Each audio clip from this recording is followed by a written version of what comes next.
ஒரு காடு. அங்கே புத்தர் அவர் பாட்டுக்கு நடந்து போய்கிட்டே இருக்கிறார். அவருக்கு பின்னாடி ஒரு குரங்கு, அதுவும் தொடர்ந்து வந்துக்கிட்டே இருக்குது.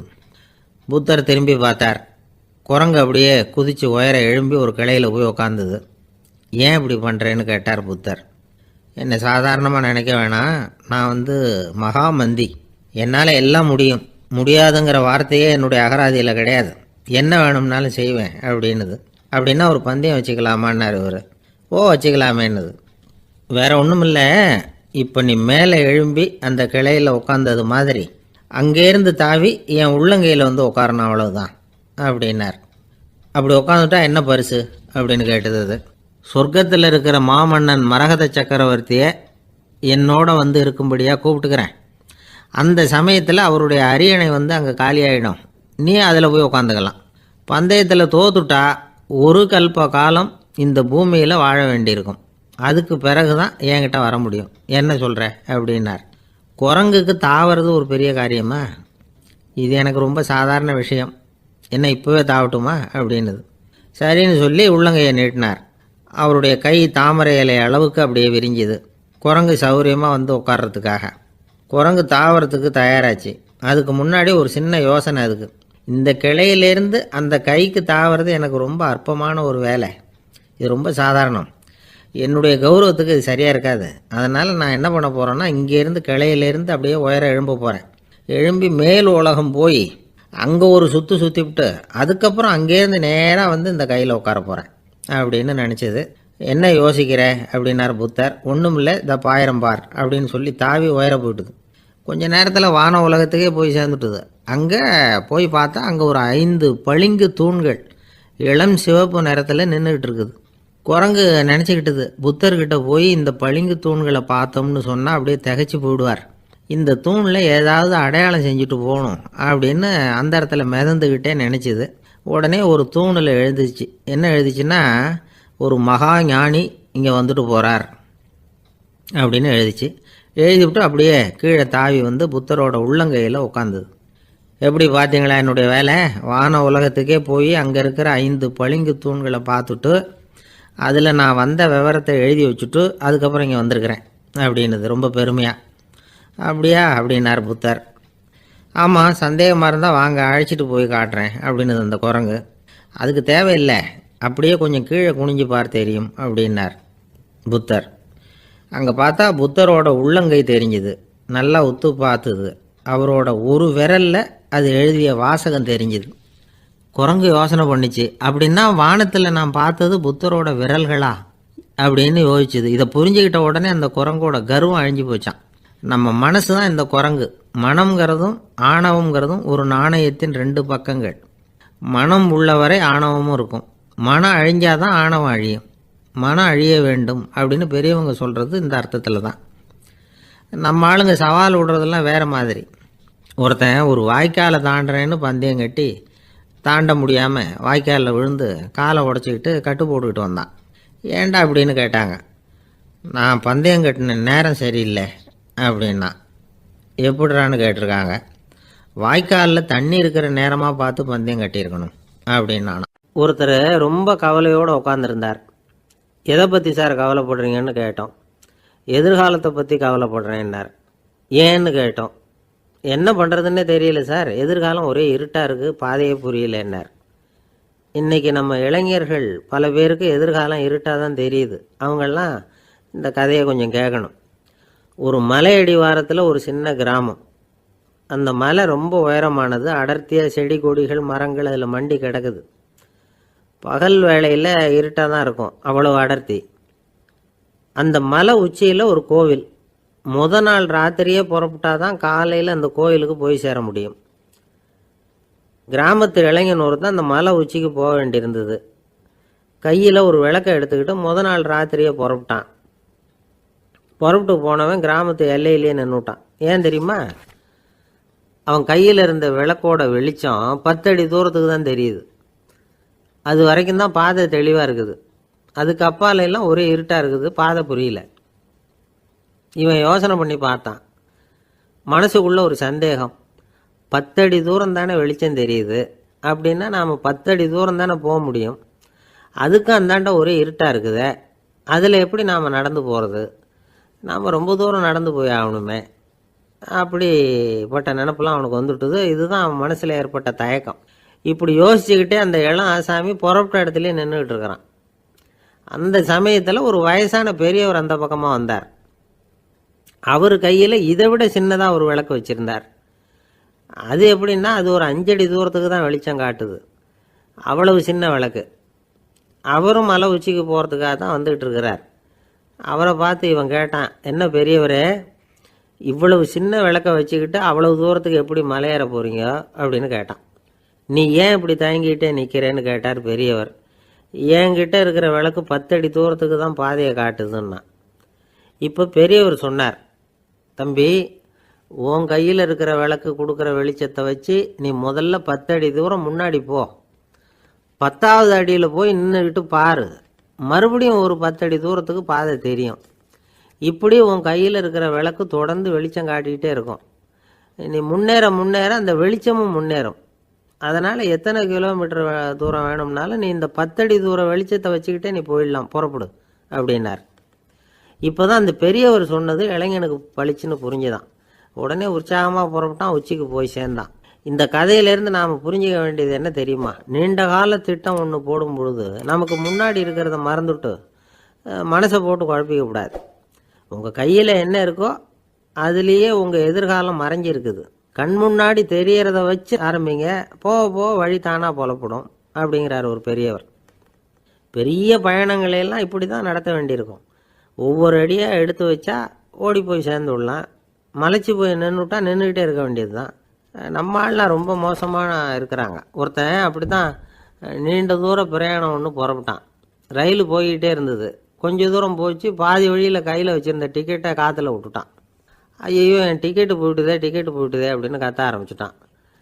பக்கத்தில் இருந்த பெரியவர் அவனை பார்த்து பரிதாபப்பட்டு, கவலைப்படாத தம்பி, போனால் போகுது, வேறு டிக்கெட் வாங்கிக்கலாம் அப்படின்னு ஆறுதல் சொன்னார். அதுக்கு அவன் சொல்கிறான், சார், நான் அதுக்காக அழலை, அந்த டிக்கெட்டு கிடைச்சா தானே நான் எந்த ஊருக்கு போகணுங்கிறது எனக்கு தெரியும் அப்படிங்கிறான்.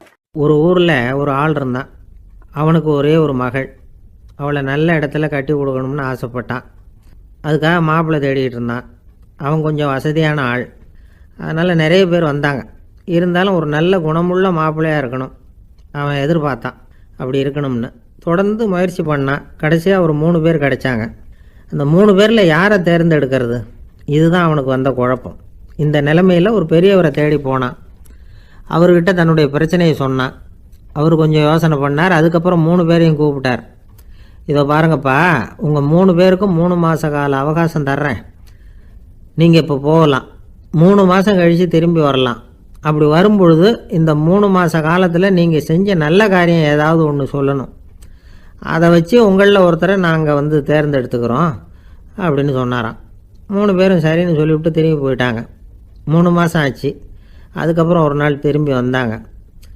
அவர் அவங்கள கூப்பிட்டு உட்கார வச்சார். அப்புறம் கேட்டார், இப்போ சொல்லுங்கள், இந்த 3 மாத காலத்தில் நீங்கள் செஞ்சுருக்கிற ஏதாவது ஒரு நல்ல காரியத்தை சொல்லுங்கள் அப்படின்னார்.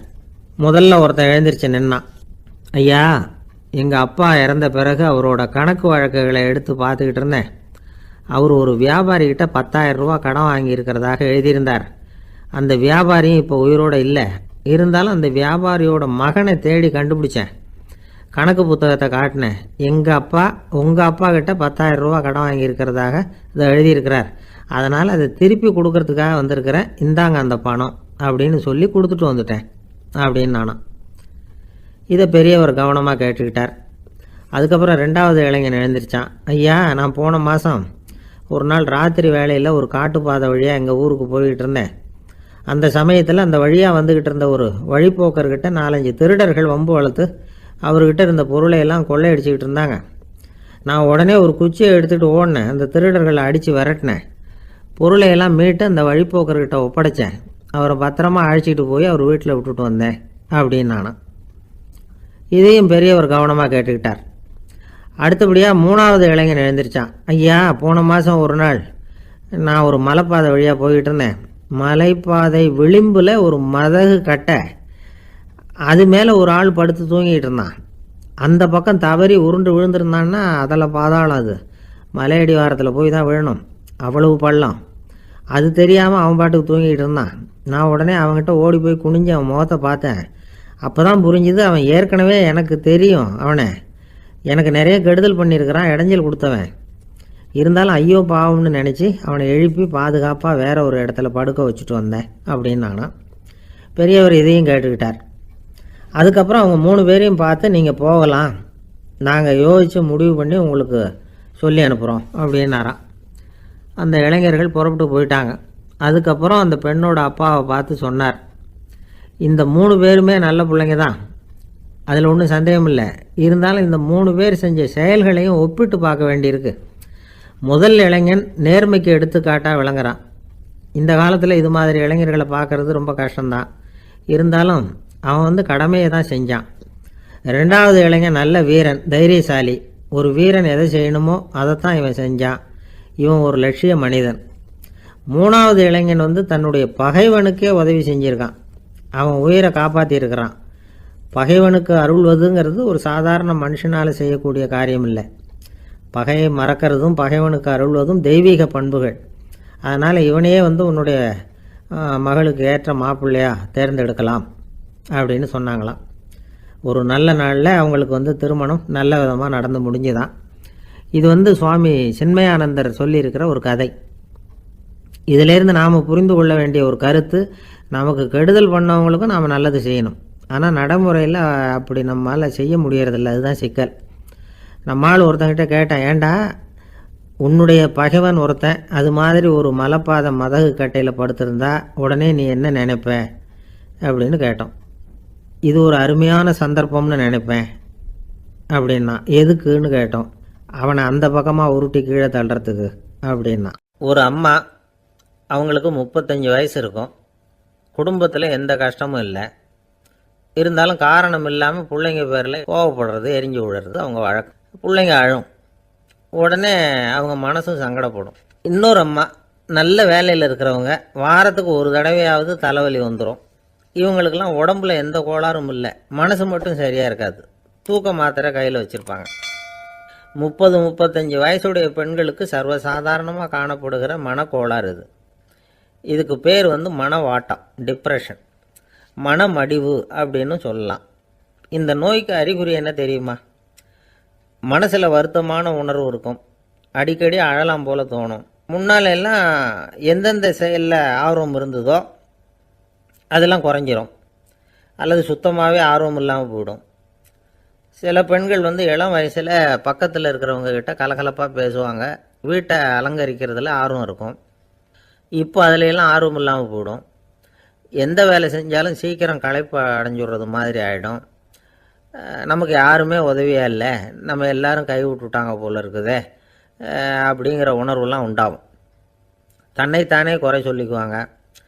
நாம் தப்பு பண்ணிவிட்டோம் போல் இருக்குதே அப்படின்னு தோணும். குற்றம் பண்ணிட்டதா நினச்சி கஷ்டப்படுவாங்க. பசி இருக்காது, தூக்கத்தில் தொந்தரவு இருக்கும். அடிக்கடி செத்து போடலாங்கிற உணர்வு வரும். தற்கொலை பண்ணிக்கலாங்கிற எண்ணம் உண்டாகும். சில பேர் தற்கொலை முயற்சியில் கூட ஈடுபடுவாங்க. சில பேருக்கு பலவிதமான உடல் வலிகள் இருக்கும், பலவீனம் இருக்கும், சீக்கிரமாக களைப்படைஞ்சு போடுவாங்க.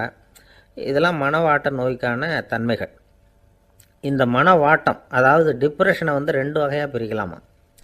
ஒன்று தானாக உண்டாக்கிக்கிறது, இன்னொன்று எதிர் விளைவை உண்டு பண்ணுகிற அல்லது நரம்பு சம்பந்தப்பட்ட டிப்ரெஷன்.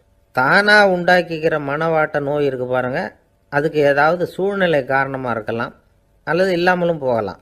மூளையில் டொப்பாமைன் அல்லது செரட்டோனின் இதோட அளவு குறையும் பொழுது இந்த டிப்ரெஷன் உண்டாகுது. இதுக்கு ஓரளவு பிறவி காரணங்கள் கூட இருக்கலாம். குடும்பத்தில் வேறு சிலருக்கும் வரலாம். பாதிக்கப்பட்ட பெண்ணை பார்க்குறதுக்கு பலவீனமாக தெரியும், கடுமையான குற்ற உணர்வு இருக்கும், தனியாக இருக்கிறதுக்கு ஆசைப்படுவாங்க, நடு ராத்திரியில் எழுந்திரிச்சு உட்காந்து கஷ்டப்பட்டுக்கிட்டு இருப்பாங்க, கொடூரமான முறையில் தற்கொலை பண்ணிக்க முயற்சி பண்ணுவாங்க, தீ வச்சுக்கிறது, அமிலத்தை குடிக்கிறது, தூக்கில் தொங்குறது. இப்படி தானாக வரவழைச்சிக்கிற மனவாட்ட நோய் மறையக்கூடிய நோய். ஒரு தடவை வந்தால் 3லேருந்து 6 மாதம் வரைக்கும் நீடிக்கும். இடைப்பட்ட காலங்களில் நோயாளி இயல்பாக இருப்பார். எதிர் விளைவை உண்டு பண்ணுகிற அல்லது நரம்பு சம்பந்தப்பட்ட மன வாட்ட நோய் எப்படின்னா, கணவன் மனைவி மாமியார் மருமகள் இப்படிப்பட்ட உறவு முறை பிரச்சனைகள், தோல்விகள், எரிச்சல்கள், ஆஃபீஸு பிரச்சனை, இப்படிப்பட்ட சூழ்நிலையால் உண்டாகிறது. எல்லாத்துக்கும் மருந்து இருக்குது, மார்க்கம் இருக்குது, கவலைப்பட வேண்டியதில்லை, தைரியமாக இருக்கணும். உளவியல் மருத்துவம் இதுக்கு ரொம்ப உபயோகமாக இருக்கும். சில பெண்களை பாருங்கள், அவங்க எதுக்கும் அலட்டிக்கிறது இல்லை. ஒரு அம்மா அப்படி தான் தன்னுடைய கணவனை அழைச்சிக்கிட்டு ஒரு மனநோய் மருத்துவர்கிட்ட வந்தாங்க. டாக்டர், எங்கள் வீட்டுக்காரர் திடீர்னு ஒரு மாதிரி ஆயிட்டார், வித்தியாசமாக நடந்துகிறார். எப்படின்னா, இவர் தன்னையே ஒரு ஒட்டடை பூச்சியாக நினச்சிக்கிட்டு இருக்கிறார். அப்படி நினச்சிக்கிட்டு தன்னுடைய தலையாலேயே வீட்டில் உள்ள ஒட்டடையெல்லாம் தொடச்சிக்கிட்டு இருக்கிறார் அப்படின்னாங்க. எவ்வளவு நாளாக அப்படி இருக்குதுன்னு கேட்டார் டாக்டர். ஒரு வாரமாக அப்படி இருக்குது அப்படின்னாங்க அந்த அம்மா. அப்படின்னா முன்னாடியே ஏன் அழைச்சிட்டு வரல அப்படின்னு கேட்டார் டாக்டர். வீடு பூரா சுத்தமாகட்டுமேனு பார்த்துக்கிட்டு இருந்தேன் டாக்டர் அப்படின்னாங்களாம் அந்த அம்மா. ஒரே ஒரு ஊரில் ஒரு பாதிரியார் இருந்தார். ரொம்ப நாள் சந்தோஷமாக வாழ்ந்தார். ஒரு நாள் அவர் மடத்து சமையல் அறையில் பாத்திரங்களை கழுவி துலக்கி சுத்தப்படுத்திக்கிட்டு இருந்தார். அந்த சமயத்தில் ஒரு தேவதூதன் அவர் முன்னாடி வந்து நின்னான். இவர் நிமிர்ந்து பார்த்தார். ஆண்டவர் என்னை உங்ககிட்ட அனுப்பியிருக்கிறார், பரலோகத்தில் வாசம் செய்யறதுக்கு உங்களுக்கு நேரம் வந்துட்டுது அப்படின்னு அந்த ஆள். ஆண்டவருக்கு என்னோட ஞாபகம் வந்ததுக்கு நன்றி. ஆனாலும் இப்போ இங்கே நீயே பாரு, எவ்வளவு பாண்டங்கள் பாக்கி இருக்கு, இவ்வளவையும் நான் சுத்தப்படுத்த வேண்டியிருக்கு. நான் நன்றி கெட்டவனாக இருக்க விரும்பலை. இந்த பணியை முடிக்கிற வரைக்கும் என்னுடைய பரலோக வாழ்வை தள்ளி வைக்க முடியுமா? நீ என்ன நினைக்கிற அப்படின்னு கேட்டார். தேவதூதன் தனக்கே உரிய விவேகத்தோட அன்போட பாதிரியாரை பார்த்தான். சரி, என்ன செய்யலாம்ங்கிறத அப்புறம் சொல்கிறேன் அப்படின்னு சொல்லிவிட்டு புறப்பட்டு போயிட்டான். ஒரு நாள் அந்த பாதிரியார் தோட்டத்தில் உள்ள களைகளை எல்லாம் ஒரு களை கொத்தியால் கொத்தி களை எடுத்துக்கிட்டு இருக்கிறார். அந்த சமயத்தில் இந்த தேவதூதன் மறுபடியும் அவர் முன்னாடி நிற்கிறான். பாதிரியார் பார்த்தார். இதை பாரு, இந்த தோட்டம் பூராவும் எவ்வளவு களை மண்டி கிடக்கு, பரலோகம் கொஞ்ச காலம் எனக்காக பொறுத்திருக்கலாம்னு நீ நினைக்கிறியா அப்படின்னு கேட்டார். தேவதூதன் சிரிச்சுக்கிட்டே மறுபடியும் மறைஞ்சிட்டான். மறுபடியும் அவர் களை எடுக்கிறது, தானிய களஞ்சியத்துக்கு வர்ணம் பூசுறது, இப்படிப்பட்ட வேலைகளில் ஈடுபட்டிருக்கார். இன்னொரு நாள் ஒரு மருத்துவமனையில் நோயாளிகளை கவனிச்சிக்கிட்டு ரொம்ப தீவிரமாக இருக்கிறார் அந்த பாதிரியார். ஒரு நோயாளியோட தாகத்துக்கு தண்ணீர் கொடுத்துட்டு நிமிர்ந்து பார்க்குறப்போ தேவதூதன் மறுபடியும் அவர் முன்னாடி நிற்கிறான். இந்த தடவை பாதிரியார் தன்னலமற்றவராக பேரன்பை காட்டக்கூடிய வகையில் தன்னுடைய 2 கைகளையும் உயர்த்தியபடி தேவதூதனின் கவனத்தை பிணியால் வாடக்கூடிய நோயாளிகளின் பக்கம் திருப்பினாராம். தேவதூதன் ஒன்றும் சொல்லலை, மறைஞ்சிட்டான். அன்னைக்கு சாயந்தரம் பாதிரியார் மடத்தில் உள்ள தன்னுடைய அறைக்கு போய் இளைப்பாறினார். யோசித்து பார்த்தார். தேவதூதனையும் தேவதூதனின் விருப்பத்தையும் பல நாள் தள்ளி போட்டு வந்ததையும் அவர் ரொம்ப நினச்சி பார்த்தார். திடீர்னு தான் முதுமை அடைகிறதையும் சோர்வு அடைகிறதையும் உணர்ந்தார். ஆண்டவரை நினச்சார். ஆண்டவரே, உம்முடைய தூதனை மறுபடியும் என்கிட்ட அனுப்புனா நான் சந்திக்கிறதுக்கு ஆவலாக இருக்கேன் அப்படின்னு சொல்கிறப்பவே தேவதூதன் பக்கத்தில் நின்னான். பாதிரியார் நிமிர்ந்து பார்த்தார். நீ இப்போவே என்னை அழைச்சிக்கிட்டு போக விரும்பினா நான் பரலோகத்துக்கு வர்றதுக்கு தயாராக இருக்கேன்னார். தேவதூதன் அந்த பாதிரியாரை அன்போடவும் விவேகத்தோடவும் பார்த்து, நீங்கள் என் கூட பரலோகத்துக்கு வர்ற தயாராக இருக்கிறதா சொல்கிறீங்க, ஆனால் நீங்கள் இது வரைக்கும் வேறு எங்கே இருந்ததா நினைக்கிறீங்க அப்படின்னானா. அப்படின்னா இது வரைக்கும் இருந்த இடம்தான் பரலோகம் அப்படிங்கிறத உணர்த்தியிருக்கிறான். பரலோகம்னா என்னென்னு புரிஞ்சுக்கிறதுக்கு இந்த சம்பவம் நமக்கு உதவியாக இருக்குது. தொண்டு செய்கிறத விட பெரிய செயல் வேறு எதுவும் இருக்க முடியாது. அது நம்ம மனசுக்கு கொடுக்குற சுகத்தை வேறு எதுவும் கொடுக்க முடியாது. நாம் தொண்டு செய்கிற இடம் தான் அந்த புண்ணிய இடம். ஆனால் இந்த காலத்துல எல்லாம் நாம் தொண்டு செய்யணும்னு நினச்சி ஏதாவது ஆரம்பித்தா கூட அதை ஒரு மாதிரியாக சுற்றி நின்று வேடிக்கை பார்க்க ஆரம்பிச்சிடுறாங்க. ஒரு பெரியவர் அப்படித்தான் ஒரு தொண்டு செஞ்சுக்கிட்டு இருந்தார். ஒரு கோவில் கட்டிக்கிட்டு இருந்தாங்க. அதில் ஒரு இடத்துல ஒரு பலகையை வச்சு ஆணி அடிக்கிற வேலையை செஞ்சுக்கிட்டு இருந்தார் அந்த பெரியவர். ஒரு சின்ன பையன் அதை ரொம்ப ஊக்கமாக அக்கறையாக கவனிச்சிக்கிட்டு இருந்தான். பெரியவர் இதை கவனித்தார். என்னப்பா பார்க்குற, உனக்கும் இது மாதிரி தொண்டு செய்யணும்னு ஆசையாக இருக்கா அப்படின்னு கேட்டார். அதுக்கு அந்த பையன் சொல்கிறான், அப்படி இல்லைங்க, நீங்கள் ஆணி அடிக்கிறப்போ கையில் சுத்தியால் அடிச்சுக்கிட்டா எப்படி துடிப்பீங்க, எப்படி கத்துவீங்கன்னு தெரிஞ்சுக்கிறதுக்காக அதை பார்க்கணும்னு ஆசை, அதுக்காக தான் காத்துக்கிட்டு இருக்கேன் அப்படின்னு நான். ஒரு ஊரில் ஒரு ஞானி இருக்கிறார். ரொம்ப பெரிய ஞானி, ரொம்ப வயசாகிட்டுது. கடைசி காலத்தில் அவர்கிட்ட சில பேர் வந்தாங்க. உங்கள் குரு யார் அப்படின்னு கேட்டாங்க. அவர் நிமிர்ந்து பார்த்தார். எனக்கு ஆயிரக்கணக்கான குருமார்கள் உண்டு, அவங்க பேரெல்லாம் சொல்லணும்னா இந்த காலம் பத்தாது. ஆனால் முக்கியமான ஒரு 3 பேரை பற்றி மட்டும் உங்களுக்கு சொல்கிறேன் அப்படின்னாராம். அப்புறம் சொன்னார், அந்த 3 பேரில் ஒருத்தன் ஒரு திருடன். ஒரு சமயம் ஒரு பாலைவனம் வழியாக நான் போய்கிட்டு இருந்தேன். அப்போது வழி தவறி போய் ஒரு கிராமத்துக்கு போயிட்டேன். அது இருட்டு நேரம், நடு ராத்திரி, ஊரே உறங்கி போச்சு. அந்த நேரத்தில் ஒரு ஆள் மட்டும் ஒரு வீட்டு சுவத்தில் ஏதோ பண்ணி உள்ளே நுழையிறதுக்கு முயற்சி பண்ணிகிட்ருக்கிறான். அவங்கிட்ட போய் நான் இன்றைக்கி இங்கே எங்கே தங்க முடியும் அப்படின்னு கேட்டேன். அதுக்கு அவன், இந்த ராத்திரி வேளையில் அது ரொம்ப சிரமம், ஒரு திருடனோட உங்களால் தங்க முடியும்னா நீங்கள் என்னோட தங்கலாம் அப்படின்னா. நான் அவங்க கூட 1 மாதம் தங்கியிருந்தேன். ஒவ்வொரு நாள் ராத்திரியும் இப்போ நான் என்னுடைய வேலைக்கு போகிறேன், நீங்கள் ஓய்வு எடுத்துக்கோங்க அப்படின்னு சொல்லிவிட்டு போவான். அவன் திரும்பி வந்த உடனே உனக்கு ஏதாவது கிடச்சிதான்னு நான் கேட்பேன். அதுக்கு அவன், இன்றைக்கி ராத்திரி ஒன்றும் இல்லை, நாளைக்கு மறுபடியும் முயற்சி பண்ணுவேன் அப்படின்பா. எப்பவும் அவன் நம்பிக்கை இழந்ததே கிடையாது, எப்பவும் சந்தோஷமாகவே இருப்பான். நானும் ரொம்ப காலமாக தியானம் பண்ணிக்கிட்டே இருந்தேன், ஒன்றுமே நடக்கலை. ஆனால் நான் என்ன பண்ணேன் தெரியுமா, மனசு வருத்தப்படும், நம்பிக்கை இழந்துருவேன். அப்போல்லாம் அந்த திருடனுடைய விடாமுயற்சி தான் ஞாபகத்துக்கு வரும். அதனால் அந்த திருடன் எனக்கு ஒரு குரு. என்னுடைய 2வது குரு யாருன்னா அது ஒரு நாய். இது எப்படின்னா, ஒரு சமயம் எனக்கு ரொம்ப தாகமாக இருந்தது. ஒரு நதியை நோக்கி போய்கிட்டு இருந்தேன். அப்போ ஒரு நாயும் வந்தது. அதுக்கும் தாகம். ஓடி வந்து ஆற்றை பார்த்துது. அதோட நிழல் வந்து ஆற்றுல தெரிஞ்சுது. அதை பார்த்ததும் பயந்துட்டுது.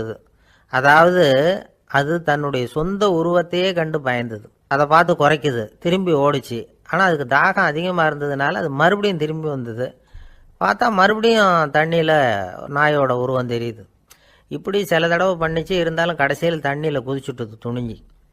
இப்படி குதித்த உடனே அதோட உருவமும் மறைஞ்சுட்டுது. இதை பார்த்தேன்.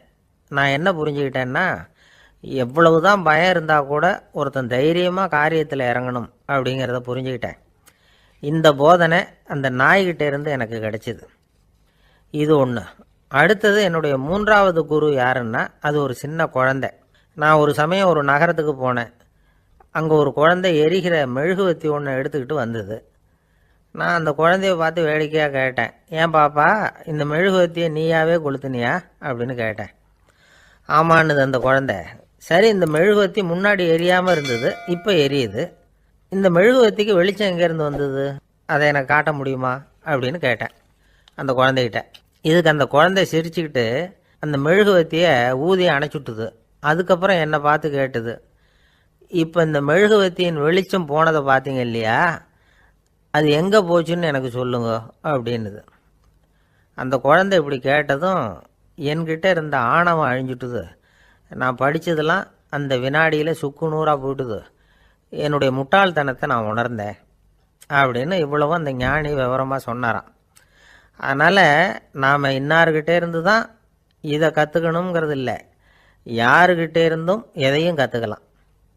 நம்மால் ஒருத்தன் ஒரு நாய் வளர்த்துக்கிட்டு இருந்தான். அந்த நாய்க்கு வால் கிடையாது. யாரோ ஏற்கனவே வெட்டி எடுத்துட்டாங்க. இந்த நாய் தான் சார் எனக்கு குரு, அதுக்கிட்டே இருந்து கூட நான் பாடம் கற்றுக்கிட்டு இருக்கிறேன் அப்படின்னா. அப்படி என்ன கற்றுக்கிட்டேன் அந்த வால் இல்லாத நாய்கிட்டே இருந்து அப்படின்னு கேட்டோம். நாம் யாருக்கிட்டையும் வாலாட்டக்கூடாது அப்படிங்கிற பாடத்தை அதுக்கிட்டே இருந்து தான் நான் கற்றுக்கிட்டேன் அப்படின்னா. ஒருத்தர் சிகரெட்டும் கையுமா வந்தார். சார், இந்த புகைப்பிடிக்கிற பழக்கத்தை நிறுத்தி போடணும்னு தான் பார்க்குறேன், முடியலேன்னார். புகைப்பிடிக்கிறத நிறுத்துறது ரொம்ப சுலபம் சார் அப்படின்னார் இன்னொருத்தர். எப்படி சொல்கிறீங்கன்னு கேட்டார் அவர். நான் கூட ஏற்கனவே 10 தடவை அந்த பழக்கத்தை நிறுத்தி இருக்கிறேன் சார் அப்படின்னார் இவர். இதிலேருந்து என்ன தெரியுது, புகைப்பழக்கத்தை திடீர்னு விட்டு விடுறதுங்கிறது ரொம்ப கஷ்டம்னு தெரியுது. இருந்தாலும் இது சம்பந்தமான ஆராய்ச்சி, அனுபவம், இது ரெண்டையும் அடிப்படையாக வச்சு சில வழிமுறைகளை சொல்கிறாங்க. அதாவது புகைப்பிடிக்கிறத நிறுத்துறதுக்கு 10 வழிகள் உண்டு அப்படின்னு சொல்கிறாங்க. அது என்னங்கிறது தெரிஞ்சுக்கிட்டா உபயோகப்படுதான்னு பார்க்கலாமே. முதல் கருத்து என்னன்னா, கொஞ்ச நாளைக்கு புகைப்பிடிக்கிற நண்பர்களை விட்டு விலகி இருக்கணும். இதனால் புகைப்பிடிக்கிற ஆசை குறையும். அந்த பழக்கத்தை மறுபடியும் ஆரம்பிக்கப்படாதுங்கிற எண்ணம் உறுதிப்படும். 2வது கருத்து, புகைப்பிடிக்கிறதை எதிர்த்து தீவிரமாக பிரச்சாரம் செய்ய ஆரம்பிச்சிடணும். அது அடுத்தவங்களுக்கும் உபயோகப்படும், உங்களுக்கும் உபயோகப்படும். உங்கள் உள்ளுணர்வை அது தூண்டும், உங்களை உறுதி கொள்ள வைக்கும். 3வது கருத்து என்னென்னா, தினமும் 2 தடவை குளிக்கணும். எப்படி தெரியுமா? முதல்ல வெது வெதுப்பான தண்ணீர், அப்புறம் குளிர்ந்த தண்ணீர், இப்படி மாறி மாறி குளிக்கணுமா. 4வது கருத்து, உடற்பயிற்சிகள் செய்யணும். மூச்சு வாங்குற மாதிரியான பயிற்சிகள் ரொம்ப நல்லதான். பிராணாயாமம் அப்படிங்கிற மூச்சு பயிற்சி ரொம்ப நல்லதுங்கிறாங்க. அப்புறம் 5வது கருத்து, சாப்பாடு மிதமாக இருக்கணும், சீராக இருக்கணும். பச்சை காய்கறிகள், பழங்கள் சாப்பாட்டில் சேர்த்துக்கலாம். அடிக்கடி கொஞ்சம் கொஞ்சமாக சாப்பிட்டு ரத்தத்தில் சர்க்கரையின் அளவை பராமரிக்கணும். இது நரம்புகளை அமைதிப்படுத்தும். 6வது கருத்து என்னென்னா, ரொம்ப நேரம் பசியோடு இருக்கக்கூடாது. புகைப்பிடிக்கிறத நிறுத்த முயற்சி செய்யும் பொழுது எடை குறைப்பு நடவடிக்கைகளை மேற்கொள்ளக்கூடாது. 7வது கருத்து, காப்பி, தேநீர், மதுபானம், அப்புறம் போதைப் பொருள்கள் கலந்த உணவுகள் இதெல்லாம் வேணாம். புகைப்பிடிக்கிறத அதெல்லாம் ஊக்கப்படுத்தும். கடுகு, மிளகு, அப்புறம் காரமான பொருள்களை தவிர்க்கணும். உப்பு அளவை குறைக்கணும். தினமும் 10 குவளை தண்ணீராவது குடிக்கணும். வெறும் தண்ணி புகைப்பிடிக்கிற ஆவலை தணிக்குதான். 8வது கருத்து, கையில் சிகரெட்டு, புகையில் ஏதாவது இருந்தால் உடனே தூக்கி எறிஞ்சிருங்க. அது கையில் இருக்கிற வரைக்கும் புகைப்பிடிக்கிற ஆசை வந்துக்கிட்டே இருக்கும். 9வது கருத்து என்னென்னா, இறை நம்பிக்கை உள்ளவங்க புகைப்பிடிக்கிற எண்ணம் வர்றப்போவெல்லாம் பிரார்த்தனை செய்ய ஆரம்பிச்சுடலாம். 10வது கருத்து, உங்களுக்கு ரொம்பவும் வேண்டியவங்க யாரோ அவங்கக்கிட்ட எல்லாம் நீங்கள் புகைப்பிடிக்கிறத நிறுத்தி விட்டதா சொல்லிவிடுங்க. இந்த 10 வழிகளையும் கடைபிடிக்க ஆரம்பிச்சுட்டா புகைப்பிடிக்கும் பழக்கத்தை நிறுத்தி விடலாம் அப்படின்னு சொல்கிறாங்க அனுபவப்பட்டவங்க. முயற்சி பண்ணி பார்க்கலாம். ஒரு முக்கியமான இடத்துல நின்றுக்கிட்டு இருந்தார் ஒருத்தர்.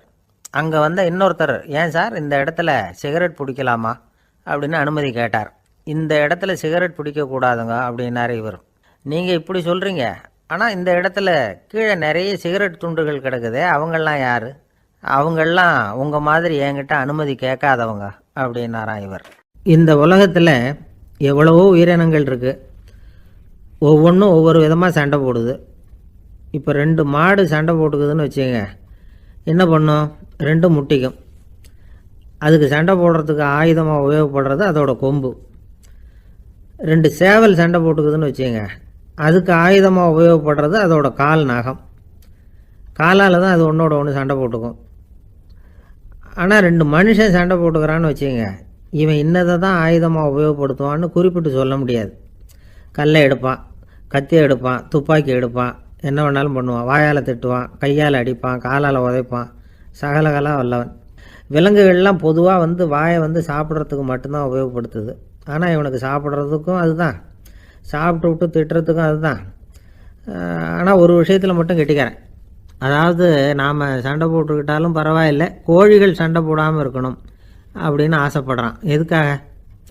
கோழிகள் சண்டை போடாமல் இருந்தால் நிறைய முட்டைகள் போடுமா, அதுக்காக தான் இந்த அக்கறை.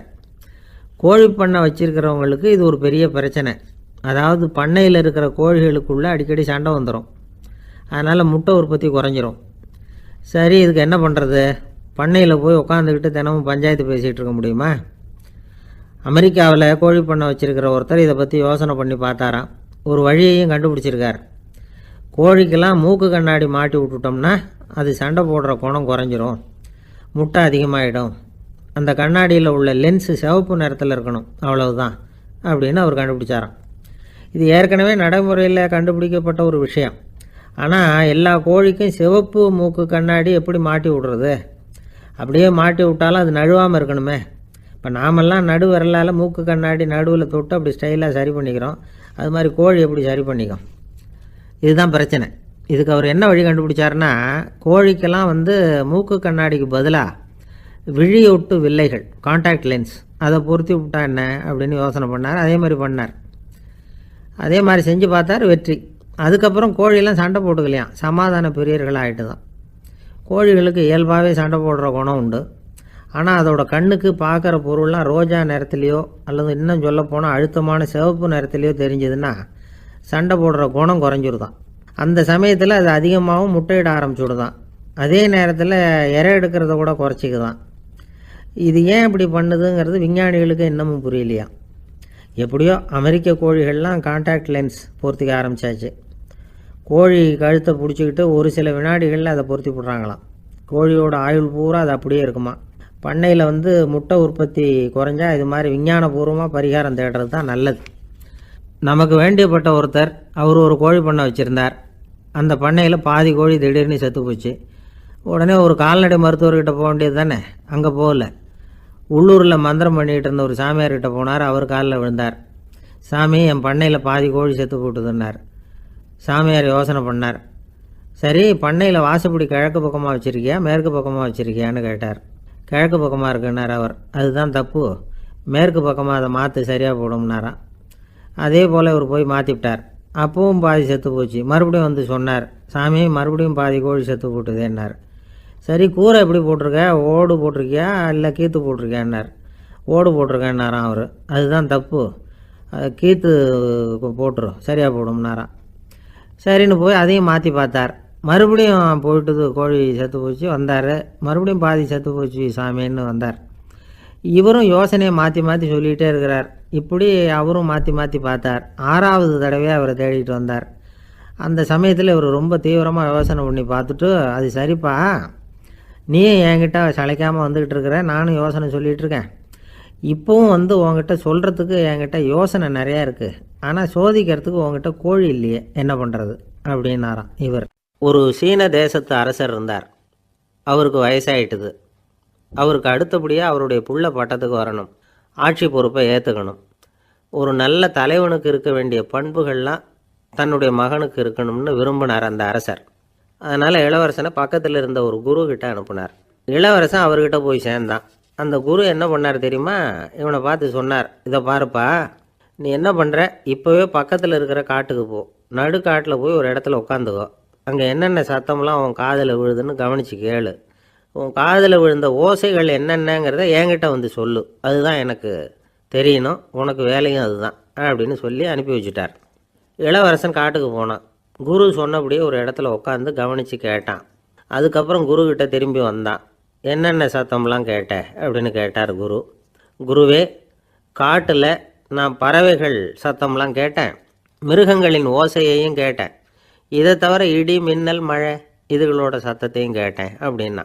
குரு யோசனை பண்ணார், நீ இன்னமும் சரியாக கேட்கல, அதனால் மறுபடியும் காட்டுக்கு போ, கொஞ்ச நாள் தங்கியிருந்து கேட்டுட்டு வா அப்படின்னார். இளவரசனுக்கு ஒன்றும் புரியல.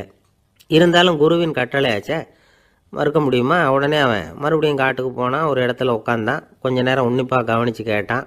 சில நாள் கழித்து குருக்கிட்ட திரும்பி வந்தான். குருவே, இந்த தடவை சில துல்லியமான சத்தங்களை எல்லாம் கேட்டான். தேனி பறக்கிற சத்தம், நீரோடையின் மெல்லிய ஓசை, இதெல்லாம் கேட்டேன்னா. குரு சிரித்தார். நீ மறுபடியும் காட்டுக்கு போ, இன்னும் சில நாள் அங்கே இரு, முழுமையாக கவனமாக கேட்டுக்கிட்டு வா அப்படின்னு சொல்லி அனுப்பி வச்சுட்டார். இளவரசனுக்கு குழப்பம் அதிகமாயிட்டுது. ஒன்றுமே புரியல. மறுபடியும் காட்டுக்கு போனான். மௌனமாக ஒரு இடத்துல உட்காந்துட்டான். அப்படியே தியானத்தில் ஆழ்ந்துட்டான். சில நாளில் அவனுக்கு இதுவரை கேட்காத ஓசைகள்லாம் கேட்க ஆரம்பிச்சிட்டுது. இதைத்தான் நான் கேட்கணும்னு என்னுடைய குரு எதிர்பார்த்துருக்கிறாருங்கிறத புரிஞ்சுக்கிட்டான். உடனே குருக்கிட்ட ஓடனான். குருவே, இந்த தடவை காதுகளுக்கு கேட்க முடியாத சில ஓசைகளை கூட என்னால் உணர முடிஞ்சுது. பூ மலருகிற ஓசை, சூரியனால் பூமி சூடாகிறப்போ எழுகிற ஓசை, காலை பனித்துளி இந்த புல்லுலாம் குடிக்கிற ஓசை, இது எல்லாம் என்னால் நல்லா கேட்க முடிஞ்சுது அப்படின்னா. குருவுக்கு இப்போ தான் திருப்தி ஏற்பட்டு தான். இளவரசனை பார்த்து சொன்னார், இதை பாருப்பா, இப்போ தான் நாட்டை ஆளுகிற தகுதி உனக்கு வந்திருக்குது அப்படின்னு சொல்லி அதுக்கு விளக்கமும் கொடுத்தாராம். எந்த அரசன் தன்னுடைய மக்களின் இதயம் பேசுகிற மௌன மொழியை, மௌன வார்த்தைகளை கேட்குறானோ அவன்தான் ஆள தகுதி உள்ளவன். எந்த அரசன் தன்னுடைய மக்களின் உணர்ச்சிகளை உண்மையாக உணர்றானோ அவன்தான் முதன்மையான அரசன். போலி வார்த்தைகளை மட்டும் கேட்டுட்டு பல மௌன ராகங்களை காதில் வாங்கிக்காதவன் அரசனே இல்லை. எந்த நாட்டில் எப்போ ஒரு அரசன் தன்னுடைய மக்களின் உணர்ச்சிகளை கேட்க மறுக்கிறானோ அன்னையிலேருந்தே அந்த நாடு அழிய தொடங்குது அப்படின்னு அர்த்தம். இதுதான் அந்த குரு இளவரசனுக்கு போதிச்சது. வாயால் பேசுகிறத மட்டும் கேட்டு ஏமாறக்கூடாது, உணர்ச்சிகளையும் கேட்குறதுல தான் மனப்பக்குவம் உண்டாகும். மக்கள் உணர்ச்சிகளை புரிந்து கொள்ளாத அரசர்கள் நீடிச்சிருக்க முடியாது. அது மாதிரி நாடுகளில் அடிக்கடி குழப்பம் வந்தால் உண்டாகும். அப்படி இருந்தால் அடிக்கடி ஆட்சி மாறிக்கிட்டு இருக்கும். அப்படிப்பட்ட ஒரு தேசம், அங்கே ஒரு சிறைச்சாலையில் 3 கைதிகள் பேசிக்கிட்டு இருந்தாங்க. ஒருத்தன் சொன்னான், நான் இந்த நாட்டு ராஜாவை எதிர்த்து பேசிக்கிட்டு இருந்தேன், அதனால் என்னை பிடிச்சி கொண்டாந்து இங்கே போட்டுட்டாங்க அப்படின்னா ஒருத்தன். இன்னொருத்தன் சொன்னான், நான் இந்த நாட்டு ராஜாவை ஆதரித்து பேசிக்கிட்டு இருந்தேன், அதனால் என்னை பிடிச்சி கொண்டாந்து இங்கே தள்ளிவிட்டாங்க அப்படின்னா. அது சரி, நீ என்ன தப்பு பண்ண அப்படின்னு சொல்லி 3வது ஆளை பார்த்து இவங்க கேட்டாங்க. அதுக்கு அந்த ஆள் சொல்கிறான், நான் தான் இந்த நாட்டு ராஜா அப்படின்னானா. ஒரு ஊரில் ஒரு பெரிய ஞானி இருந்தார். அவர் படுக்கையில் இருந்தார். இன்னும் கொஞ்சம் நேரம்தான், அவர் இந்த உலகத்தில் இருக்க போகிறார். அவரை சுற்றி ஏகப்பட்ட கூட்டம். ஏற்கனவே அவருடைய உபதேசங்களை கேட்டவங்க பல பேர் வந்து அவரை சுற்றி நிற்கிறாங்க. அந்த ஞானி மெதுவாக கண்ணை திறந்து பார்க்குறார். எல்லாரும் அவருடைய கடைசி வார்த்தையை கேட்கறதுக்காக அவளோட காத்துக்கிட்டு இருக்கிறாங்க. அந்த ஞானி மெதுவாக பேச ஆரம்பித்தார். நான் என்னுடைய வாழ்நாள் பூராவும் உங்களுக்கு நிறைய போதனைகள் சொல்லிக்கிட்டு இருக்கிறேன். பேரானந்தம், மகிழ்ச்சி, தியானத்தன்மை இதை பற்றியெல்லாம் சொல்லியிருக்கிறேன். இப்போ நான் வேற ஒரு கரைக்கு போய்கிட்டு இருக்கிறேன். நான் இனிமேல் இந்த கரையில் இருக்க மாட்டேன். நீங்கள் நான் சொன்னதையெல்லாம் கேட்டீங்க, ஆனால் எதையும் நீங்கள் வந்து நடைமுறைப்படுத்தி பார்க்கல. எல்லாம் கேட்டதோடு சரி, அதோடு விட்டுவிட்டீங்க. அப்புறம் அதை தள்ளி போட்டுக்கிட்டே வந்துட்டீங்க. மேலும் அதை தள்ளி போடுறதுல எந்த பிரயோஜனமும் கிடையாது. இப்போ நான் போய்கிட்டு இருக்கிறேன். உங்களில் யாராவது என்னோட வர்றதுக்கு தயாரா அப்படின்னு கேட்டார். அவ்வளவுதான். யாரும் வாயை திறக்கலை. ஒரே மௌனம், சத்தமே இல்லை. ஒருத்தர் பார்த்துக்கிட்டே நிற்கிறாங்க. அந்த கூட்டத்தில் ஒரு ஆள் அந்த ஞானி கூடவே 40 வருஷத்துக்கு மேலே இருந்திருக்கிறான். அவனும் வாயை திறக்காமல் இன்னொருத்தன் முகத்தை பார்த்துக்கிட்டே நிற்கிறான். இந்த சமயத்தில் பின்னாடி நின்றுக்கிட்டு இருந்த ஒருத்தன் கையை தூக்கினான். ஞானி அவனை பார்த்தார். சரி, ஒருத்தனுக்காவது நம்மோட வர்றதுக்கு தைரியம் இருக்குது அப்படின்னு நினச்சார். ஆனால் அந்த ஆள் என்ன சொன்னான் தெரியுமா? ஐயா, நீங்கள் கேட்குறப்போ நான் உடனே எழுந்திருக்கல, கையை மட்டும்தான் தூக்கினேன். என்ன காரணம்னா, நான் எப்படி அடுத்த கரைக்கு வந்து சேர்றதுங்கிறது தெரிஞ்சுக்கிறதுக்காக தான். அந்த விவரத்தை மட்டும் இப்போ உங்ககிட்ட இருந்து நான் தெரிஞ்சுக்க ஆசைப்பட்றேன்.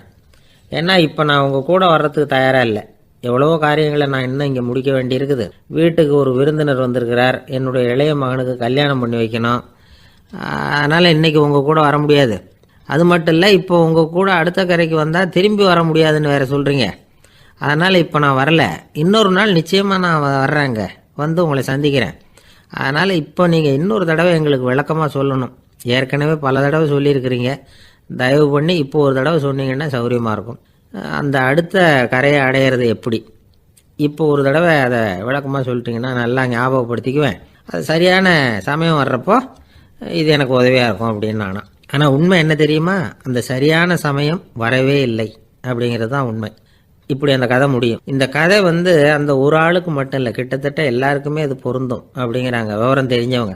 எல்லாருமே அந்த சரியான தருணத்துக்காக தான் காத்துக்கிட்டு இருக்கிறாங்களாம். அதுக்காக ஜோசியம் பார்க்குறாங்க, கைரேகை பார்க்குறாங்க. நாளைக்கு என்ன நடக்குங்கிற ஆவலில் எல்லாரும் காத்துக்கிட்டு இருக்கிறாங்க. ஆனால் அந்த ஒரு நாள் ஒருபோதும் வரப்போகிறதில்ல. நீங்கள் தள்ளி போடுறதுக்காக பல அர்த்தமில்லாத காரணங்களை தேடுறீங்க அப்படிங்கிறார் ஒரு ஞானி. காத்திருக்கிறதுலேயே நம்ம காலம் ஓடி போயிடுது. ஏன்னா இன்றைக்கி நாம் சிந்திக்கிறது நாளைக்கு நாம் சிந்திக்கிறது இல்லை. ஒவ்வொரு நாளும் ஒவ்வொரு மாதிரி போயிடுது. நாளைக்கு மறுநாளை பற்றியே சிந்திக்கிறோம். இப்படியே அது பாட்டுக்கு போயிடும். கரையை தொட்டு பார்க்குறது எப்போ? இதுதான் கேள்வி. நமக்கு வேண்டியப்பட்ட ஒருத்தர் ஒரு ரயில்வே பிளாட்ஃபாரத்தில் நின்றுட்டு இருக்கிறார். அங்கே இருக்கிறவங்ககிட்ட கேட்குறாராம், விசாரிக்கிறார். ஏங்க கிழக்க போகிற ரயில் போயிட்டுதுங்களான்னாராம். போயிட்டுதுன்னு இருக்கிறாங்க. கொஞ்ச நேரம் கழித்து ஏங்க மேற்க போகிற ரயில் போயிட்டுதுங்களான்னு கேட்டிருக்காரு. போயிட்டுதுங்களான் இருக்காங்க. அப்புறம் கொஞ்ச நேரம் கழித்து மறுபடியும் ஏங்க 10:30 மணி வண்டி போயிட்டுதான்னு கேட்டிருக்காரு. தொடர்ந்து காலையிலேருந்து சாயந்தரம் வரைக்கும் இப்படி ஒரே இடத்துல நின்றுட்டு கேட்டுக்கிட்டே இருக்கிறார். இதை பார்த்துக்கிட்டு இருந்த ஒருத்தர் அவர்கிட்ட வந்து, ஏங்க நீங்கள் எங்கே போகணும் அப்படின்னு கேட்டாராம். இவர் மெதுவாக சொன்னாராம், இந்த ரயில்வே லைனை தாண்டி அந்த பக்கம் போகணும் அப்படின்னாராம்.